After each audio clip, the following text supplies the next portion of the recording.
Je suis en compagnie d'Éric Salomon. Bonjour Éric. Bonjour. Alors on va parler un petit peu du pitch Tonino puisque c'est un petit peu le nerf de la guerre là pour ces quelques interventions. Vous venez de sortir un livre qui s'appelle La méthode Winning Pitch. Oui, absolument. Donc vous êtes la personne à connaître pour préparer un bon pitch alors. Exactement. Alors, donc on va déjà parler peut-être de votre livre. Je vous ai expliqué quoi dedans justement, les clés pour obtenir le bon pitch, pour pouvoir être percutant. Alors, tout pitch en fait travaille sur 3 dimensions. Oui. L'écriture, le slide design et la prise de parole. Donc la méthode Winning Pitch englobe les 3 dimensions de ce pitch. Donc ça aide les gens à se préparer et à comprendre comment fonctionne un pitch. Par exemple, ce qu'est la différence entre un pitch et une présentation. Oui.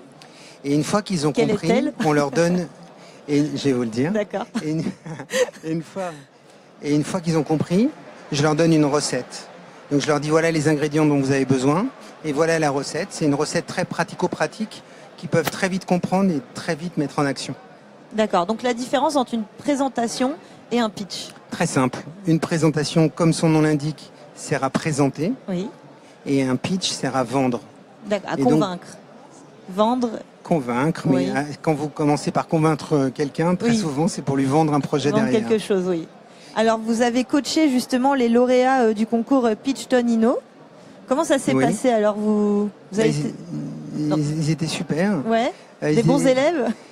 Oui, en fait. Tous avaient besoin d'aide ou vous avez déjà vu des personnalités qui avaient le truc justement du pitch?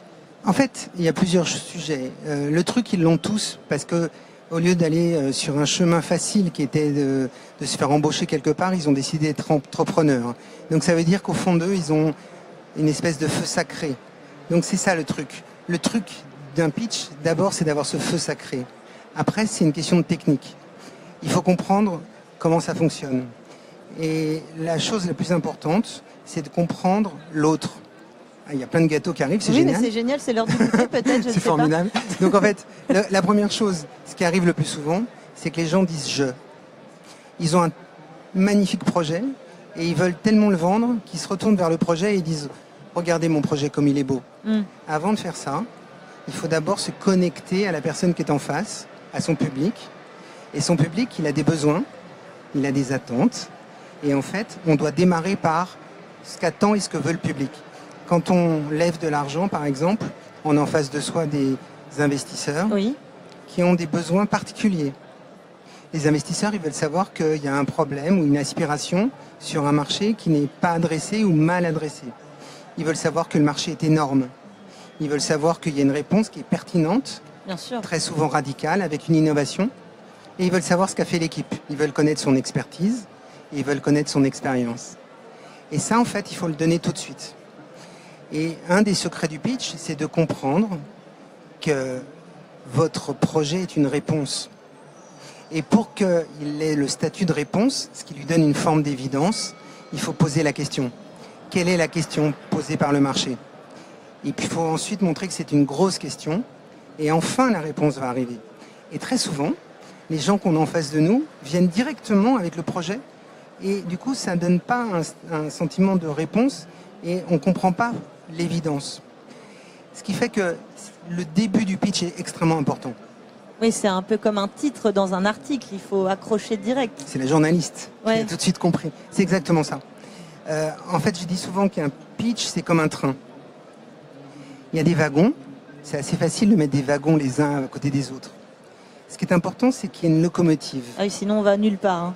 La locomotive, exactement. Elle vous met sur les bons rails. On reste en gare. Exactement. C'est la locomotive qui va emmener les wagons. C'est la locomotive qui va vous mettre sur les bons rails et vous donner l'impulsion dont le pitch a besoin. Donc on travaille beaucoup sur la locomotive. On travaille beaucoup sur la question qui va permettre de se connecter à son public et d'amener une forme d'évidence qui va être le projet. Et puis après, le petit secret, le petit truc, comme vous avez dit, c'est ce feu sacré. Ce feu sacré qu'il ne faut surtout pas oublier.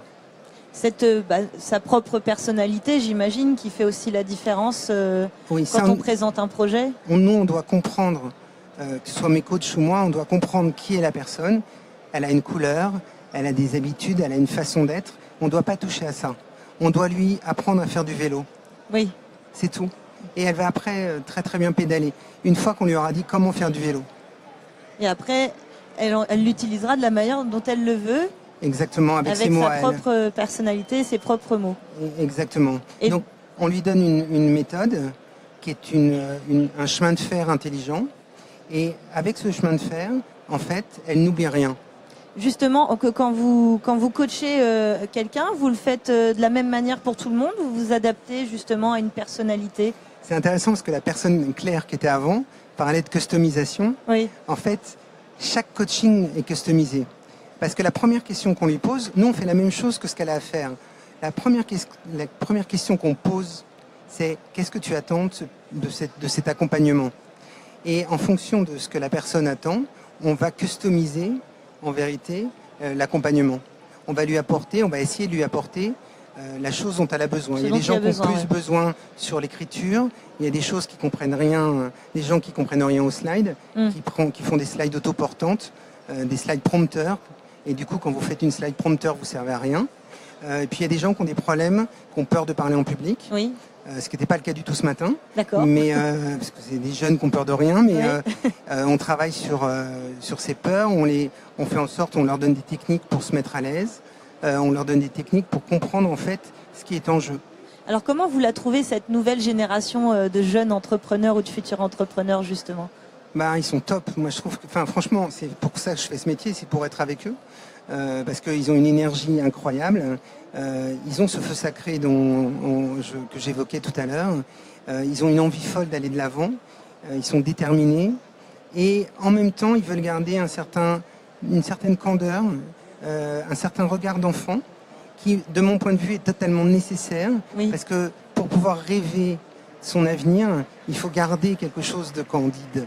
Et c'est là où se situe, et on en a beaucoup parlé ce matin, avec les deux séances, il faut arriver à la fois à s'adapter à ce qui est demandé, au marché, aux demandes des investisseurs, etc., tout en gardant cette... Une singularité, finalement, peut-être. Voilà, ce qui fait leur moteur, en fait, cette énergie qui vient du fond du cœur, cette joie qu'ils ont à aller de l'avant. Et alors, dans les projets présentés, il y en a qui vous plaisent beaucoup? Vous avez trouvé des choses, justement, qui vous ont étonné? Alors, comme je fais à peu près 400 à 500 projets par an, oui. C'est très difficile de m'étonner parce que j'en vois beaucoup.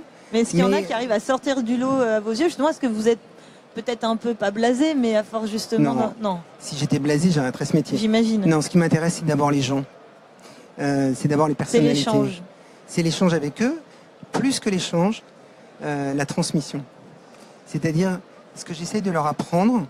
Aujourd'hui, dans le monde dans lequel on est, et notamment avec les réseaux sociaux, on est très souvent dans l'échange. C'est vrai. On partage, en fait. C'est pas un échange, on partage. Oui, parce qu'il n'y a pas forcément de retour. Et on oublie de transmettre. Oui. Et c'est là aussi la différence entre une présentation qui se contente de partager, c'est très passif, et un pitch qui, lui, va transmettre quelque chose. Et celui qui va gagner, c'est celui qui a vraiment quelque chose à transmettre. Alors pour vous répondre, ce matin, j'ai eu le sentiment qu'ils avaient tous quelque chose à transmettre et mon travail a été de leur dire « n'oubliez jamais ça ». Voilà la technique, voilà comment il faut pédaler, c'est pas très compliqué. Il faut commencer par une jolie locomotive, bien efficace. Mais n'oubliez pas ce que vous avez dans le cœur. C'est-à-dire que pour que ça fonctionne vraiment, il faut un moteur et du carburant. Si on considère que le carburant, c'est les arguments, c'est l'intelligence de la situation, c'est le fait qu'il y a un problème et puis qu'il y a une solution. Le moteur, il est là, c'est le cœur. C'est le cœur qui bat et c'est le cœur qui se bat. En tout cas, c'est quelque chose qui revient beaucoup depuis ce matin. La sincérité, rester soi-même. Là, vous parlez du cœur. Il faut avoir du cœur quand on entreprend. Il faut être passionné, j'imagine aussi. Et il faut être bien centré. C'est-à-dire que l'idée d'avoir du cœur, c'est une chose. L'idée, c'est d'être en accord avec soi-même. Un porteur de projet, pour qu'il aille au bout, il va falloir qu'il soit le plus près possible de lui-même. Très bien. Écoutez, Éric Salomon, merci pour ces explications. Je rappelle que vous venez de sortir un livre qui s'appelle La méthode Winning Pitch. Pour les internautes qui nous regardent sur les réseaux sociaux, si ça les intéresse, qu'ils se dirigent donc vers votre livre pour en savoir plus. Merci beaucoup, Éric. Merci.